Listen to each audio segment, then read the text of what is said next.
Ed Reardon's Week by Christopher Douglas and Andrew Nickolds.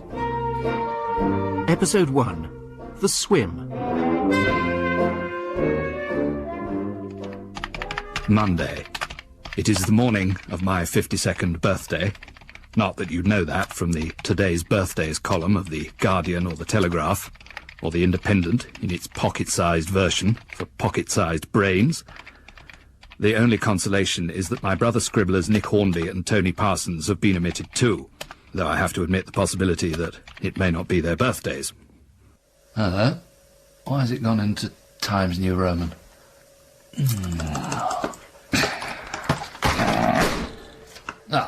That's better. Baskerville irascible. Being left off the list is an error first perpetrated 20 years ago, and repeated annually since then, despite phone messages from 1985, faxes from 1989, and emails from 1998.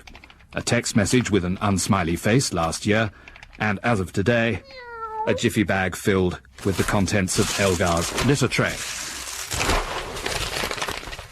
I would have checked the Times, the Express and the Mail to see if my humiliation was complete, but for the intervention of my friendly local newsagent. Are you going to buy any of those papers?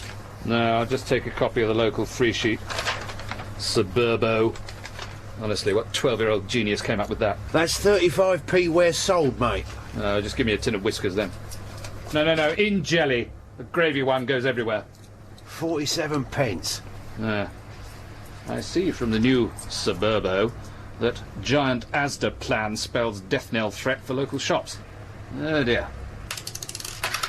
A mixed metaphor, but quite effective. 45, 47. Thank you, sir. Good morning. Morning to you. Or is it goodbye? Normally I'd get a 50-length swim in before lunch, but I decide that if Ed Reardon's birthday is to feature in 12 months' time, then bull's horns must be grabbed and bullets bitten. So, pausing only to put the Barclaycard and egg cheques in the wrong envelopes, and catching an hour's cricket from Auckland before rain interrupts play, I put in a call to my agent. My dear fellow, how lovely to talk to you. How's life up in the Faroe Islands, or wherever it is you moved to? Berkhamsted. Well, good for you. Oh, well, it's the best thing I've ever done, Felix. I mean, there's a pool round the corner, so I never get ill. There's a Thresher's between here and the station. The Blockbuster at the bottom of the hill. I mean, I'm living above a chip shop, for goodness sake, and it's quicker to get into town than when I had the house in Camden. I mean, I wish I'd split up with that woman years ago. Well, there you are, you see. You've stolen a march on us again. I wish I had the courage to uproot instead of being stuck in Knightsbridge. Well, it's been lovely to talk to you. The thing is, Felix, I've got a lot of ideas to run past you. Idea number one, it's 30 years since Who Would Fardels Bear was published. 30 years? Good Lord, have we been together that long? How dreadful. Yes, God, isn't it? Yeah. Anyway, I was thinking about an anniversary reissue, and then there's the film idea I sent you. Well, look here, we must have lunch. Why haven't we had lunch? I must fire my secretary. In fact, I'll fire all my secretaries, idle clutch of floozies. Tuesday. With lunch with Felix booked in for tomorrow, it was vital to get in 100 lengths at the pool, as a prophylactic measure against the orgy of excess that he insists on inflicting on his favoured clients. However, I was overwhelmed to receive birthday presents from my ex-wife and children, only a day late. A display of filial affection rivalling the book token that arrived 3 weeks after my heart attack. Oh, look, Elgar, another copy of that bloody woman's punctuation book. What's this one? Oh, that makes a full set. How much are you going to get for this? Well, the cover price is $9.99, so 12.5%. Elgar, off the calculator. Come on, Daddy's working. 9.99 times 3 times 12.5%. Oh, £3.75. How lovely for her. Whose birthday is it? Eats, shoots, leaves and throws book across living room! I was sadly forced to forego the swim due to having to wait in for the glaziers.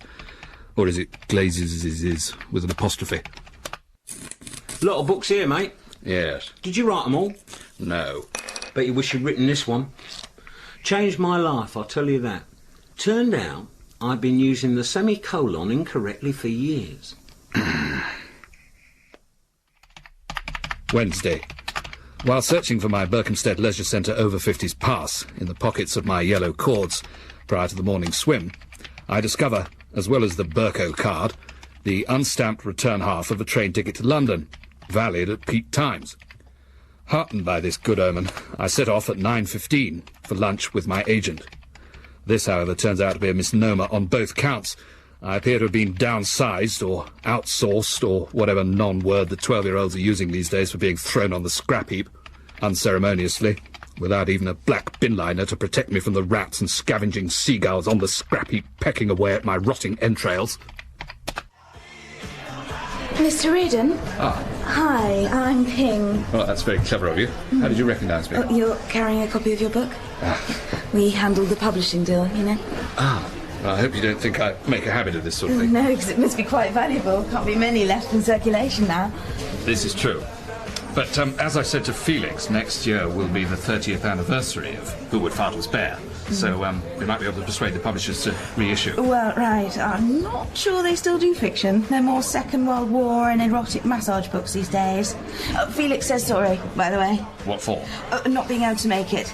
Actually, what he said was, je suis désolé. But he'd just come off the phone talking to Thierry Henry about his new novel, so... how's that going? It's going to be a monster. I wrote the proposal, yeah? I wish they'd put you on the cover. I'd buy it then. Buy a dozen copies. Better than that wretched punctuation woman. That's a compliment, right? Oh, yeah. But look, I see from my newspaper that the film that was based on Who Would Fardels Bear is coming out on DV, is it? Oh, yes, Sister Mum. I saw it last night, and I'm like, wow, what a great movie this is. Because I wasn't even born when it first came out. And I'd always heard, you know, Sister Mum was one of Jaz Milvane's seminal early works. Well, yeah, he did a reasonable job. So I was thinking that in view of all the brouhaha, this might be the time to talk to Felix about a new edition of Who Would Fardels Bear. They put a picture of Sally Field on the cover if they want. Why not 6-month-old Scarlett Johansson, too? Or Johnny Wilkinson. We put him on a lot of books. So, what, should we have a couple of drinks here or head straight for a martini or three at the Caprice? Actually, would you mind if we ate here? You see, I've only been allocated £17.50 for this lunch. Though we could share a starter. So, there it was. I'd been downgraded. As far as my agents were concerned, henceforth Ed Reardon's career journey would be made on board a no-frills airline. Naturally enough, I made the best of it, though I can't remember trying to make myself comfortable on a barrel since the school production of Treasure Island. E.F. Reardon's Squire Trelawney effortlessly achieves an aristocratic disdain. The Salopian, 1961, my first review. Still got it somewhere. Oh, you don't mind me saying this, but I love your work. Oh, you're very kind. I admit I wasn't totally displeased with Who Would Fardels Bear. Jane Seymour's Household Hints. I really thought you got Jane there. Yeah, well, it's all writing, isn't it? If you're a professional. But I like to think that some of the novel I had set aside at the time rubbed off on Jane. Sadly, I didn't see your episode of Tenko, but I have to say the Brands Hatch story. Whoa, it was like actually being in the pits with Damon Hill. That's possibly because I copied most of it out of Damon Hill's history of Formula One. When that driver crashed and went like... Wow, it was so gross. I mean, I just went by tube for a week. Thank you, Pink. So when it came to restructuring the clients list, I'm like, oh, can I have Ed Reardon, please? Well, I think that calls for another bottle. Please. Hello. Actually... And I don't want this okayed, Mark. Give me a cab sab, matey, will you? But I want you to understand that Felix Jeffrey Associates will continue to offer you the service that, you know, da-da, blah-de-blah. Well, if Felix has passed me on to you, I suppose you'd better hear my plans. Let's start with television. Dumbed down to the point of imbecility these days, but one has to eat. Oh, thank you. Essentially, Bouquet of Bamboo is a mini-series exploring the burgeoning sexual attraction between a group of English women and their Japanese prison guards after the war. Come on, drink up. I prefer the Shiraz, actually. The thing is, there's something come in that we think has Ed Reardon written all over it. Right. It's not a repeat fee. Pet peeves. Pet peeves. Another vet series. God spare us. All right, how many episodes do they want? It's a book. Sal's here want to do it. They're good people. Basically, the brief is celeb cats and dogs grumbling about their owners. What does the Downing Street cat really think about Sherry Blair? Just cats and dogs? No, rabbits, hamsters, whatever. You're the author. Could even be a fun chapter by an Aussie insect about what it's like to be eaten by Jordan. It's so you. Yeah, I'm sorry. We need someone who can turn it around in 6 weeks. No, I'm afraid I'm For not $2 your... grand. Bring us a bottle of Shiraz, will you, matey? Actually, Ed, I've got to get back. Well, I've ordered now. Can't drink it on my own, can I? I cleave to the heretical belief that Shiraz is not a wine. It's a syrup designed for 12-year-olds looking to move on from the glue-sniffing stage, but who aren't quite ready for the restrained sophistication of cranberry and banana Alco Pops. However, a job is a job, and a book is a book. Or rather, a Burke, as the new received pronunciation has it. I felt obliged to flatter the girl, and we toasted the success of Pet Peeves, an assuredly good Burke, and a surefire winner, though probably not of the Whitbread. Have you ever been to Berkhamsted, Pig? I think you'd like it. That's really, really flattering. Oh, we could find a hotel for the rest of the afternoon. Oh, I must have you, Pig. I must have you or die. Oh, Pig, I'm intoxicated by the liquor of your loveliness. Oh, Pig, you know Mega Pig, you're so bling-bling, Pig. Oh, Pig, you're so Gotta wake up, darling. Euston Station facility's closing now. Come on, sir, up to Daisy. Oh, I'm terribly sorry, I'm writing a book. Here's your baguette. Our publishers were like, this could be the new Shots Miscellany, yeah? Looking forward to it, sir. Don't forget your shoe.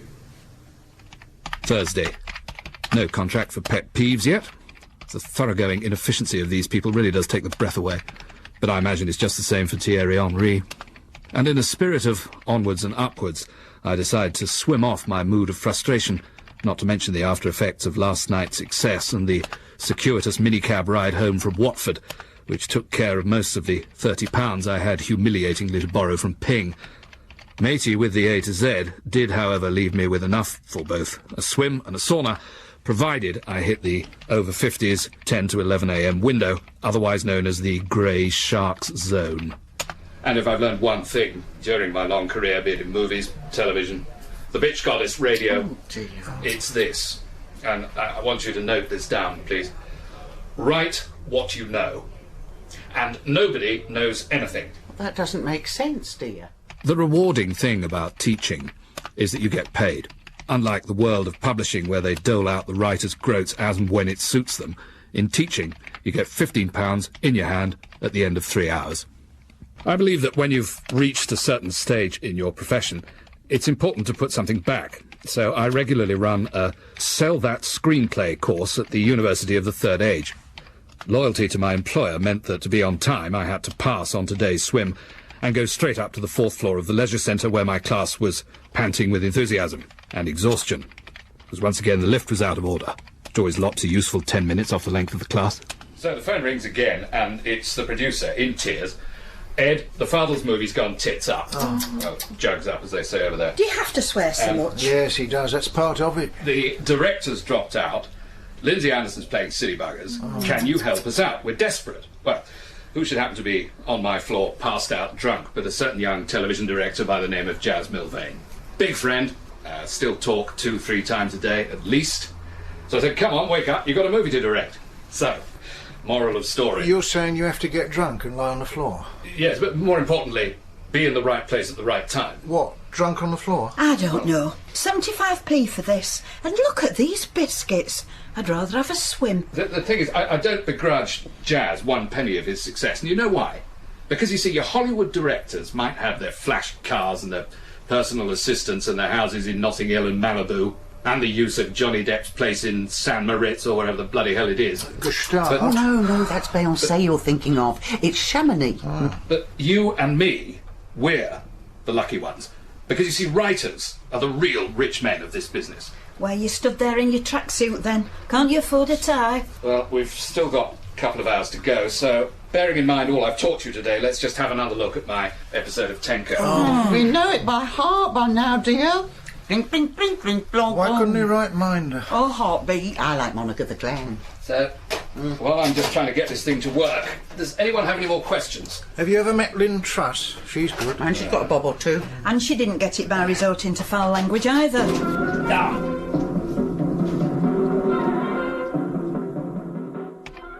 Friday. Bending down at the front door to put on my shoes en route to the pool, I'm hit quite hard on the back of the head, not by the contract for pet peeves coming through the letterbox, which would have made the blood from the cut sufferable, but by a returned manuscript.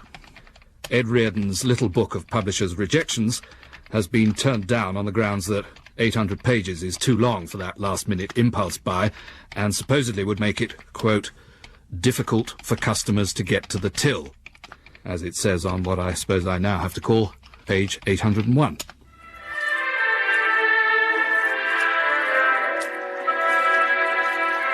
My castaway this week is probably Britain's most successful export and arguably the best film director of all time. The irony being that if he hadn't turned his talents to the big screen, I'd probably have been introducing the world's greatest trumpeter. You promised you wouldn't say that, Sue. He is, of course, Jaz Milvane. Ah! Ow! Having to apply plaster to a publisher-inflicted flesh wound in an inaccessible place is bad enough. Probably the first time I've missed having my wife around in 2 years. But immeasurably worse was hearing my beloved English language assaulted on the bathroom transistor radio. Arguably the best film director of all time. That was nothing, however. But then came the movie that put you on the international map, Sister Mom. God bless it. How did that come about? Well, it started out as a novel that hardly anyone remembers now, written by an old drinking buddy of mine called Ed. But when did Sally Field come on board? Oh, Sally's wonderful. And we were both absolutely determined to take on the studio and tell the story we wanted to tell. Oh, my story. The time was very My story. I remember it. Here it is, look. I had to get out of the bathroom and into the kitchen for a drink, not realising that the digital radio was also tuned to Radio 4, with its 7-second time delay. Started out as a novel that hardly anyone remembers now, written by an old drinking buddy of mine called Ed. But when did Sally Field come on board? Oh, Sally's wonderful. And we were God. This called for an email to the 12-year-old ignoramus producer responsible for this travesty of literary history. I sat down to compose an Ed Reardon special, Toxicity Level 6, forgetting I'd tuned the computer to Radio 4 online. Time delay, 24 seconds. Started out as a novel that hardly anyone remembers now, written by an old drinking buddy of mine called Ed. But when did Sally Field come on board? Oh, Sally's wonderful. Oh, the kind of slipshod journalism for which the BBC deserves to lose its charter. It's far too nice. For which the producer deserves disemboweling. It gives me no pleasure to say this will get feedback taken off the air. And as for Ms. Sue Lobotomy... All right. Shall I save? No, perhaps not. Yes. Jaz who? No, just typing away, working on something. Sorry for what? No, I'm working. I haven't got time to have the radio on. Oh, you didn't have to go on that, did you? You old whore. I still think Plumley was the only one who could really do it. So what did you say about me, then? No mention at all, I bet. Oh, did you? Did you really say that? About my writing? Oh, gosh, well, that's very kind of you. I'm sorry I missed it. No need to go overboard. I'm just happy to bask in your reflected glory, mate. Look, are we still on for the gig on Sunday? First sharpeners at 12, all right? OK, cheers. Liar. What are you looking at? You don't tell the truth 24 hours a day. Suppose you've never pretended you haven't been fed. Saturday. I'm woken at 3 a.m. by what passes for a dawn chorus in this godforsaken corner of Hertfordshire. It's the merry sound of scavenging winos, sorting through the large wheeled refuse bins across the road, scattering stuff that not even the charity shop wants all over the pavement. Now, you've been told before, you're not supposed to do that. Now, just clear off. Don't make someone else's life a misery. Or as you probably say in your language, What'd you say, mate? Once again, I'm obliged to take my slippers off, put my shoes on, and go across the road to lock the bin, a public-spirited act for which I never get any thanks or acknowledgement, however loudly I slam the lid down. To fasten it, I use my triangular gasboard key, an essential tool of the wordsmith's trade, which I also use to bleed the radiators, adjust the volume on the bathroom radio, and if there's nobody about, open the chocolate machine on Berkhamsted station. Hello. Then, amid the unlovely detritus of trainers and jigsaws, I spot a not bad-looking hardback copy of The Moon's a Balloon. I try and fish it out with a bit of gold tea trolley, but it's just out of reach, so I clamber in. Excuse me, sir. I shall have to ask you to vacate that rubbish bin. What? It's in from across the road, next door to the hairdressers. Always complaining about noisy scissors. Got a file that thick. So where were you just now when I needed you? One of the neighbours snoring, were they? Come on, sir. Out you get. You're probably parked in a lay-by, deaf to everything but the sound of masticated crisps. There's no need to use abusive language, sir. Well, that happens to be the Queen's English, actually. Obviously not on the curriculum at the Hendon College of bribe-taking and thuggery. Right, you. Into the back of the car now. Take your trolley-roll hands off me. There we go. That's it. Off. Do that thing with his head, Green. In you go, sir. I sat on the kettle chips. That's £2.20 up the Swanee. No wonder the council tax is 1,400 quid. It's just as well I don't pay it. I haven't actually been inside a police station in the middle of the night since my children were growing up. I say police station. My local in North London used to be more of a job centre. It was a regular media rendezvous in the early hours of Sunday morning. You'd find many an influential producer or director there at 4 a.m, picking up his or her delinquent children. I got 2 radio plays one night when the entire BBC drama department seemed to be there, as well as Alan Bennett, who'd just come along for the crack. It was as good as having an agent, and of course, it was how Z-Cars started. But that was the golden age of television drama, and this is Berkhamsted 2005, where the pickings are thinner on the ground. Or so I thought. Now get off home and don't let me see you in here again.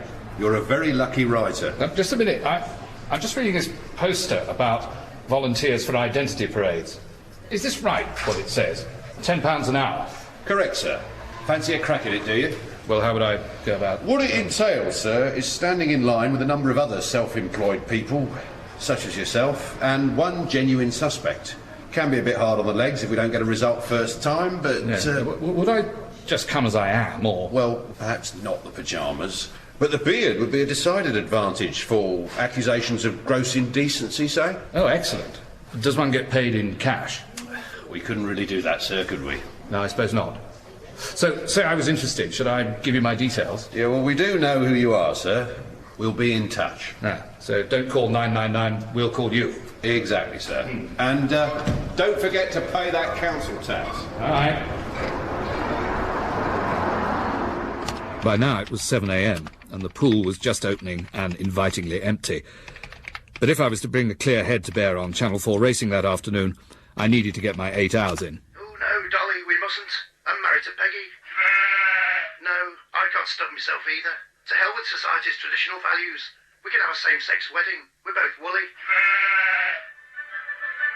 Sunday, and the time-honoured ritual of finding out what taboo they were determined to break in the Archers this week. Still, anything's preferable to that loathsome family fun day at the pool. The men's changing room seething with divorced dads and their offspring. So, a swimless week. But no matter, I have a gig to play, and there's no better workout for the mind and body than music. Bach, for the austere demands of structure. Shostakovich, for the giddy pain of loss and love. Dixieland Jazz, for catching the joy of life on the wing.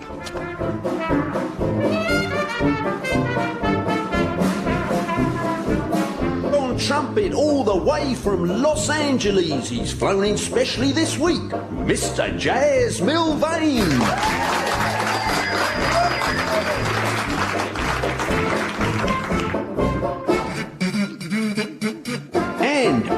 In the jug, put your hands together and give a big lockkeeper's arms welcome to Mr. Ed Reardon.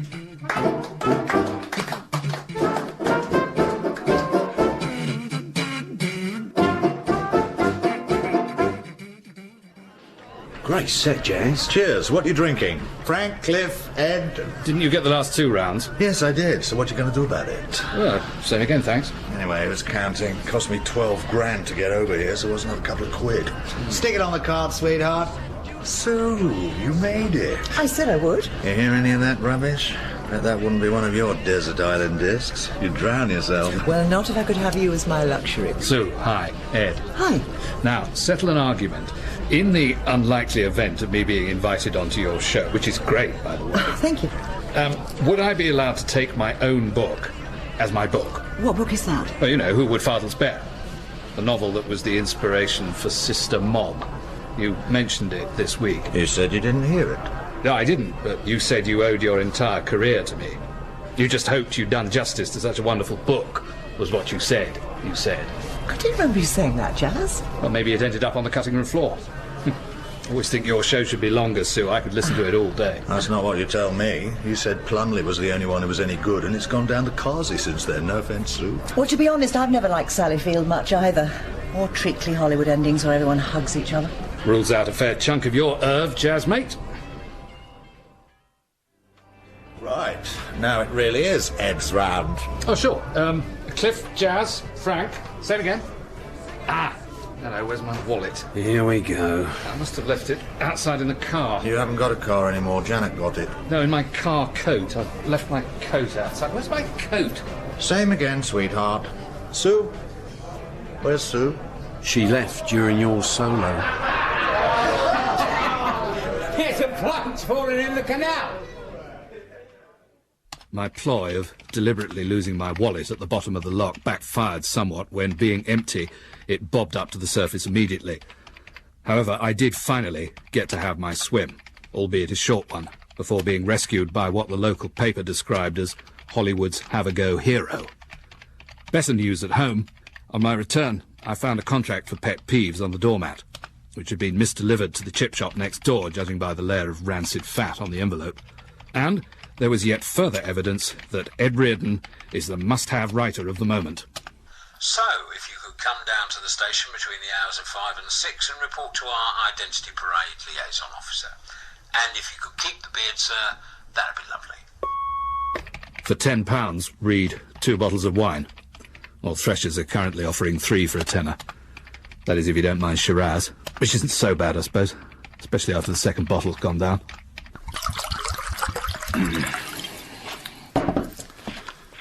What's it like to be Lynn Truss's cat? People often ask. Very nice, I purr contentedly. I especially like the balanced diet she gives me. Eats fishes and leaves. Oh, dear God. Ed Reardon's Week starred Christopher Douglas with Stephanie Cole, John Fortune, Ronnie Golden, Sally Grace, Sally Hawkins, Martin Hyder, Philip Jackson, Rita May, Geoffrey McGivern, Dan Tetzel and Geoffrey Whitehead. It was written by Christopher Douglas and Andrew Nickolds. The producer was Simon Nickolls.